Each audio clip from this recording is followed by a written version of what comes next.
Agriculture supervisor के लिए आज हम अनाज वाली फसल लेंगे। पहली फसल है धान। तो कल्ले पुटान टिल्डिंग निम्न अनाज वाली फसलों की प्रमुख क्रिया है, जो उदाहरण गेहूँ, जौ, चावल, बाजरा और ज्वार, सोरगम है। नोट मक्का एक नॉन टिल्डिंग फसल उदाहरण है, जिसके लिए कल्ले पुटान की क्रिया नहीं होती है इसमें। अब धान को इंग्लिश में पैडी कहा जाता है। इसका वानस्पतिक नाम है ओराइजा सेटाइवा। कुल है इसका ग्रेमिनीपोएसी घास कुल का है ये। इसमें गुणसूत्र संख्या पाई जाती है 2n24 और फल प्रकार इसका किरूसी प्रकार का। उत्पत्ति ओरिजिन इंडो बर्मा, दक्षिणी पूर्वी एशिया, बेबीलोन के अनुसार है। इसमें कार्बोहाइड्रेट स्वतंत्र से 79%, वसा 2.5% पाई जाती है। धान की पुआल का कम पाचकता का कारण सिलिका होता है। धान में प्रोटीन की मात्रा अन्य खाद्यान्नों की तुलना में कम 6 से 7% पाई जाती है। धान में सुगंध का कारण डाई एसिटाइल 1 प्रोपेलिन है। अंतर्राष्ट्रीय चावल अनुसंधान संस्थान मनीला फिलीपींस है और केंद्रीय चावल अनुसंधान संस्थान कटिका उड़ीसा है। इसका वितरण देखा जाए तो विश्व में धान उत्पादन में अग्रणी देश फर्स्ट चीन और सेकंड भारत है। इसका विश्व में धान का सर्वाधिक क्षेत्रफल भारत और चीन है। बोल और धान का कटोरा छत्तीसगढ़ को उगाया गया है। धान अनाजों में भारत की मुख्य फसल है। भारत में खाद्यान्न उत्पादन का सर्वाधिक उत्पादन धान से होता है। इसका वर्गीकरण देखा जाए तो धान के ओराइजा वंश की विश्व में 24 प्रजातियाँ, जिसमें से 2 प्रजातियाँ ओराइजा सेटाइवा और ओराइजा ग्लेबिरिमा की ही खेती की जाती है। ओराइजा ग्लेबिरिमा केवल दक्षिण अफ्रीका में इसकी खेती करते हैं और ओराइजा सेटाइवा इनकी 3 उपजातियाँ हैं जो निम्न है। इंडिका जो भारत में पाई जाती है ओनली, जेपोनिका जापान में पाई जाती है और जवानिका या बालूधान उपाजित इंडोनेशिया में पाई जाती है। धान की फसल के विकास के चरण में जो 2023-24 में क्वेश्चन आया था, इसमें से धान की फसल में से पहली स्टेज बीजन स्टेज होती है। जो बीजन स्टेज को सैंडिंग भी कहा जाता है। रोपाई ट्रांसप्लांटिंग होती है। तल साकन, फिर तना और फिर दूध स्टेज, फिर आटा स्टेज, फिर परिपक्व स्टेज। टोटल 10 स्टेज होती है इसमें। इसके जलवायु देखें तो ये उष्ण नम जलवायु का पौधा है। फसल की अच्छी पैदावार के लिए 25 से 30 डिग्री, फसल पकने हेतु 20 से 25 डिग्री तापमान अनुकूल रहता है। भारत में धान तीनों ऋतुओं में उगाया जाता है। शरद ऋतु, शीत ऋतु, ग्रीष्म ऋतु। शरद ऋतु इसका स्थानीय नाम है ओस। इसको पश्चिम बंगाल और बिहार में ओस कहा जाता है। इसकी बुआई मई जून में की जाती है और सितंबर अक्टूबर में कटाई की जाती है। शीत ऋतु ये अमन, स्थानीय नाम अमन है इसका। अगन्य अग्रवाई विंटर भी कहा जाता है। ये जून जुलाई का समय है। बुआई का समय जून जुलाई और कटाई का समय है नवंबर दिसंबर। ग्रीष्म ऋतु में जो फसल बोई जाती है उसका स्थानीय नाम बोरो है। ये वेस्ट बंगाल, डालवा और उड़ीसा में बोई जाती है बोरो। बुआई का समय नवंबर दिसंबर और कटाई का समय है मार्च अप्रैल। पश्चिम बंगाल और तमिलनाडु ऐसे राज्य हैं जो धान तीनों ऋतुओं में उगाया जाता है। धान के लिए मृदा, धान की खेती के लिए अच्छे जल धारण क्षमता वाली चिकनी पटियार व मटियार दोमट मृदा उपयुक्त रहती है। काली मिट्टी धान के लिए सर्वाधिक उपयुक्त रहती है। उपयुक्त 4 से 5 अम्लीय सहनशील फसल और सर्वाधिक पीएच सहनशील फसल 4.5 से 7.5 तक रहता है। खेती तैयारी में लिए खेत में सीधी बुआई के लिए एक जुताई पलटने वाले हल वह 2 से 3 बार हैरो चलाकर पाटा लगाकर भूमि समतल कर लेते हैं। पानी की कमी वाले क्षेत्र के लिए उपयुक्त है।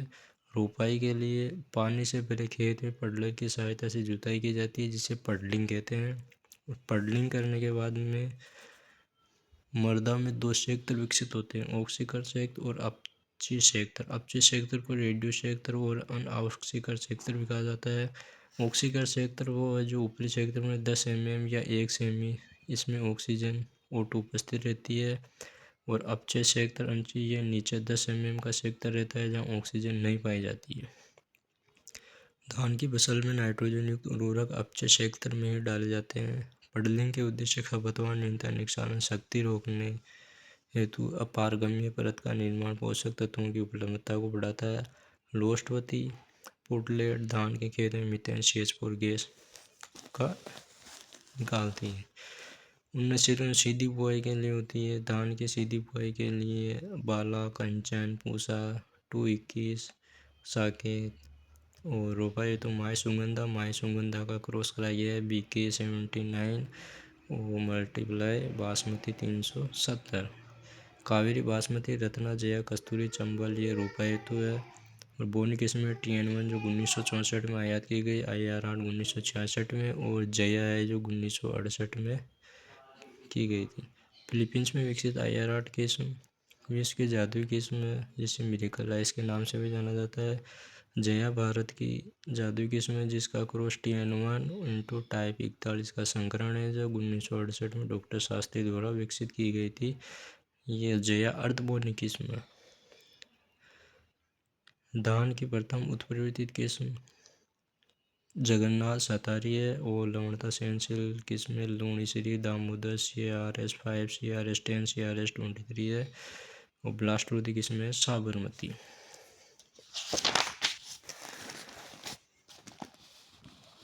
भारत में धान की प्रथम संकर किस्म CORH1 जिसको MGR1 के नाम से जाना जाता है, यह 1994 कोयम्बटूर से निकाली गई थी। इसकी पहली बासमती धान की संकर किस्म PRH10 है, जो 2001 में IARI द्वारा निकाली गई। सीधे खेत में बुआई ड्रिलिंग हेतु 100 से 80 से 100 kg हेक्टेयर, खेत में छिड़काव हेतु 100 से 120 kg प्रति हेक्टेयर। और संकर धान की बीज दर है 15 से 20 kg। नर्सरी की विधियाँ और इसकी बीज दर देखिए। सामान्य नर्सरी यानी गीली व सूसे क्यारी विधि एक सामान्य नर्सरी है। इसका क्षेत्रफल 1000 मीटर स्क्वायर प्रति हेक्टेयर के लिए होती है। बीज दर होती है इसकी 40 से 50 kg प्रति हेक्टेयर। पौध का स्थानांतरण 20 से 30 दिन के होने के बाद में 3-4 पत्ती आ जाए तो इसको ट्रांसप्लांट कर सकते हैं। डेपोक विधि, यह विधि मनीला फिलीपींस से विकसित है। इसमें मिट्टी की आवश्यकता नहीं होती है। नर्सरी किसी पर्स, केले के पत्ते या जूट के बोरों पर तैयार की जाती है। इस विधि से 11 से 13 दिन में पौध तैयार हो जाता है, अतः अन्य विधियों की तुलना में आधा समय लगता है। नर्सरी से क्षेत्रफल 20 से 30 मीटर प्रति हेक्टेयर होता है। बीज दर उसकी 3 kg। डेपोक विधि में बीज दर 3 kg प्रति मीटर स्क्वायर होती है। धान की श्री प्रतिविधि यह 1983 मेडाकास में फादर हेनरी डी लाउलेनी द्वारा विकसित की गई। इसमें खेत में पानी न भरकर केवल गीला रखते हैं। नर्सरी का क्षेत्रफल 100 मीटर स्क्वायर प्रति हेक्टेयर होता है। बीज दर होता है 5 से 8 kg प्रति हेक्टेयर। पौधा का स्थानांतरण 8 से 11 दिन बाद। और R/P रो इंटू प्लांट 25/25 होता है। बुआई का समय होता है इसमें राजस्थान में धान की रोपाई मानसून की वर्षा शुरू होते ही कर देनी चाहिए। अंतिम बुआई रोपाई 15 जुलाई तक कर देनी चाहिए। और पौध 25 से 30 दिन पुरानी व 5 से 6 पत्तियां निकल जाए रोपाई योग्य मानी जाती है। रोपाई सामान्य परिस्थितियों में धान की फसल में 2-3 पौध एक साथ रोपने पर पंक्ति से पंक्ति व पौध से पौध की दूरी 20x20 सेमी रखनी चाहिए। इसकी उर्वरक देखी जाए तो नाइट्रोजन 80 से 120, फास्फेट 40 से 60 kg, और पोटास देखी जाए 30 से 40 kg प्रति हेक्टेयर होती है। नाइट्रोजन की आधी मात्रा व फास्फेट व पोटास की पूरी मात्रा बुआई के समय खेत में मिला देनी चाहिए। शेष बचे नाइट्रोजन को 2 भागों में कल्ले फूटते समय 30 से 35 दिन बाद या बालियाँ निकलते समय 40 से 50 दिन बाद दें। धान में नाइट्रोजन देने के लिए सबसे उपयुक्त उर्वरक अमोनियम सल्फेट है। और धान में उर्वरक अनऑक्सीकृत जोन रेडिक्स जोन में दिया जाता है अपचे क्षेत्र में। और जिंक की कमी वाली मृदा में जिंक सल्फेट 25 kg मात्रा में बुआई के समय खेत में मिला देनी चाहिए। खड़ी फसल में जिंक की कमी दिखाई देने में 0.5% जिंक सल्फेट के घोल का छिड़काव करना चाहिए। धान में जैविक उर्वरक बायो फर्टिलाइजर नील हरी शैवाल BGA का प्रयोग रोपाई के 7 से 10 दिन बाद करना उचित रहता है। यह शैवाल 25 से 30 नाइट्रोजन प्रति हेक्टेयर योग्यकरण करती है। धान फसल हेतु हरी खाद पैदा करने के लिए ढैंचा या अन्य लेग्यूमिनेसी कुल काम में लिया जा सकता है। लीफ कलर चार्ट LCC यह धान में नाइट्रोजन की मात्रा का प्रयोग का समय निर्धारित करता है। सिंचाई देखें तो धान में अधिक पानी की आवश्यकता होती है, अतः खेत को 5 से 7 सेमी हमेशा भरा रखना चाहिए। जल मांग 900 से 2500 mm सबसे अधिक जल मांग प्रतिदिन के हिसाब से किलोग्राम उपज के आधार पर है। 1 किलो धान उत्पादन के लिए 5,000 लीटर पानी की आवश्यकता होती है। कटाई के 10 से 15 दिन पूर्व खेत में पानी हटा देना चाहिए। क्रांति की अवस्था कर ले निकलते समय, फूल आने से पहले, फूल आते समय में सिंचाई अवश्य करें। अंतरा शस्य में बूसनिंग धान की खड़ी फसल में हल चलाकर अधिक पौधों को निकालने की क्रिया है। धान के खरपतवार, जंगली धान, इकाइनोक्लोआ कोलोना, सावा घास, बार्नयार्ड इकाइनोक्लोआ क्रूसिगेली, रुगोसम, स्चेमम रुगोसम। शाकनाशी का प्रयोग किया जाए तो ब्यूटाक्लोर विचेंटी 1.5 kg हेक्टर। अंकुरण से पूर्व धान की नर्सरी में प्रयोग किया जाता है। प्रोपनिल स्टामेप 34 ये रोपाई के बाद या अंकुरण के 6 से 8 दिन 3 kg प्रति हेक्टर का प्रयोग किया जाता है। पायरिजोसल्फिरोन को साथी भी कहा जाता है। ये रोपाई के बाद 20 ग्राम प्रति हेक्टर प्रयोग किया जाता है। पादप संरक्षण, प्लांट प्रोटेक्शन, बीमारी की रोकथाम। धान का झोंका ब्लास्ट रोग कवक पेरिकुलेरिया ओराइजा जनित है। रोग से प्रभावित पौधों पर कॉलर रोट या रोटा नेक लक्षण दिखाई देते हैं। इसका उपाय देखा जाए तो बीजोपचार थायरम 2 मिलीग्राम प्रति kg के हिसाब से। भूरी पत्ती धब्बा रोग देखा जाए, ब्राउन लीफ ऑफ स्पॉट कवक हेलमिंथो स्पायरियम ओराइजी जनित रोग है ये। इस रोग के कारण सन 1943 में बंगाल में भयंकर अकाल पड़ा और ब्लास्ट एवं पत्ती धब्बा रोग का प्रकोप होते ही 1.25 kg मैनकोजेब या 500 मिलीलीटर कार्टेन का घोल बनाकर छिड़काव अवश्य करें।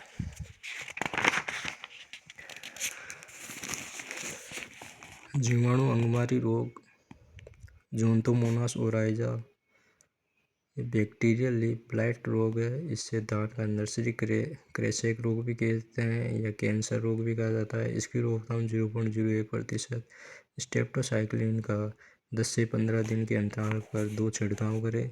धान का ऊपरा रोग निमेटोड डेंटिलेंस एगस्टक जनित रोग है। धान का खेरा रोग जलमग्न खेतों में जस्ते की कमी व फास्फोरस की अधिकता के कारण होता है।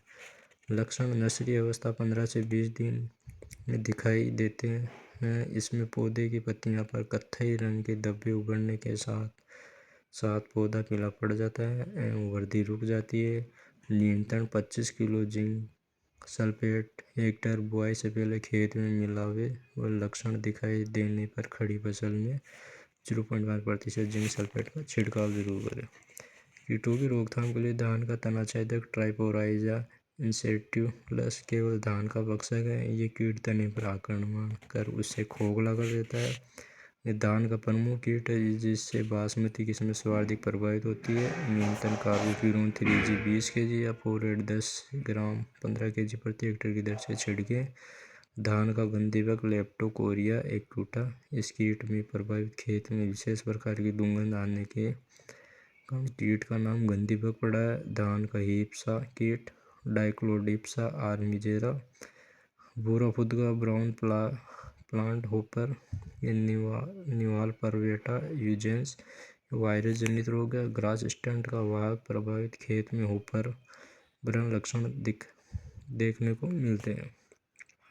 धान की उपज देखा जाए तो सामान्य उपज 25 से 30 क्विंटल प्रति हेक्टर होती है और सिंचित क्षेत्र में 50 से 60 और सिंचित क्षेत्र में 35 से 40 क्विंटल और इसकी हुलिंग होती है 66% यानी 2/3 भाग होती है।